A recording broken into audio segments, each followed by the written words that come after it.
आज हम student Excel file में डेटा एंट्री के बारे में देखेंगे। फाइल डाउनलोड करने के बाद इसको ओपन करेंगे, यस करेंगे। यस करने के बाद फाइल ओपन हो गई। यहाँ पे कुछ रेड कलर में इंस्ट्रक्शन दिए हुए हैं। जे सेल को हमें फॉर्मेट करना है। जे सेल को फॉर्मेट करने के लिए जब हम इसको राइट क्लिक करेंगे तो यहाँ पे फॉर्मेट इनविजिबल है, इसलिए सबसे पहले हम फाइल को इनेबल एडिटिंग करेंगे।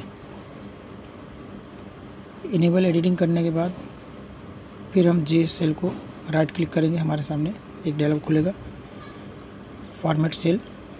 फॉर्मेट सेल पे क्लिक करने के बाद एक और डायलॉग बॉक्स खुलेगा। यहाँ पे हमको टेक्स्ट पे क्लिक करना है।